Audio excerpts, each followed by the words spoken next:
Hi friends, இன்றைக்கி நம்ம கோவை சமையலில் கோதுமை மாவை வச்சு எப்படி அல்வா பண்ணலாங்கிறத பார்க்கலாம் வாங்க. ஒரு பாத்திரம் எடுத்துக்கோங்க. அதில் 1 கப் ஆஃப் மாவு நான் எடுத்துக்கிறேன். உங்களுக்கு எவ்வளோ வேணுமோ அவ்வளோ எடுத்துக்கோங்க. தண்ணி ஊற்றி நல்லா மாவை கரைச்சிக்கோங்க. கொஞ்சம் கூட மாவு இருக்கக்கூடாது. நல்லா தண்ணி ஊற்றி கரைச்சிக்கோங்க. கொஞ்சம் கூட புருடு இல்லாமல் நல்லா கரைச்சிக்கோங்க.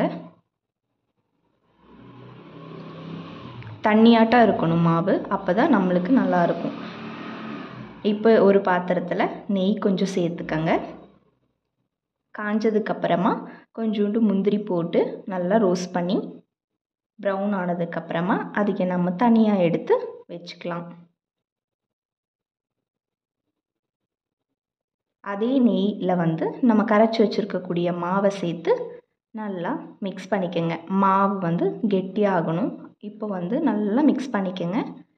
மாவு ஆகாமல் கொஞ்சம் தண்ணி சேர்த்து நல்லா மிக்ஸ் பண்ணிக்கோங்க.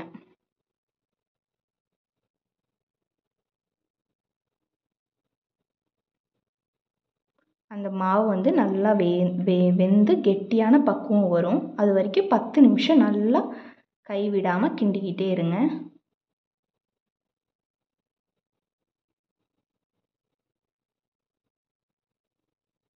நல்லா 10 நிமிஷத்துக்கு நல்லா நீங்கள் மிக்ஸ் பண்ணிக்கிட்டே இருந்தீங்கன்னா இந்த மாதிரி கெட்டியாக, அதுக்கப்புறம் நம்ம சர்க்கரை பாகு இன்னொரு அடுப்பில் ரெடி பண்ணிக்கோங்க. அதே மாதிரி நல்லா மிக்ஸ் பண்ணிக்கிட்டே இருங்க. கரும்பு சர்க்கரை 1 கப் எடுத்துருக்கிறேன். நீங்கள் வேணாலும் கரும்பு சர்க்கரை ஆட் பண்ணிக்கோங்க. இல்லை உங்களுக்கு சர்க்கரை பாகு போதுனாலும் சர்க்கரை பாகை வச்சு நீங்கள் இன்னும் கொஞ்சம் சர்க்கரை பாகு ரெடி பண்ணி நீங்கள் ஊற்றிக்கலாம். நான் கரும்பு சர்க்கரையும் சேர்த்துக்கிறேன், சர்க்கரை பாகும் சேர்த்துக்கிறேன். இப்போ நம்ம கரும்பு சர்க்கரை போட்டு நல்லா மிக்ஸ் பண்ணியாச்சு. இப்போ நம்ம சர்க்கரை பாகை உள்ளே சேர்த்துக்கலாம்.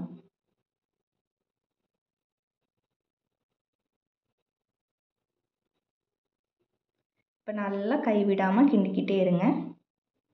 இப்போ நம்ம ரோஸ்ட் பண்ணியிருக்கக்கூடிய முந்திரியும் நம்ம தட்டி வச்சுருக்கக்கூடிய 4 ஏலக்காய் எடுத்துருக்கேன், அதையும் உள்ளே சேர்த்துக்கலாம்.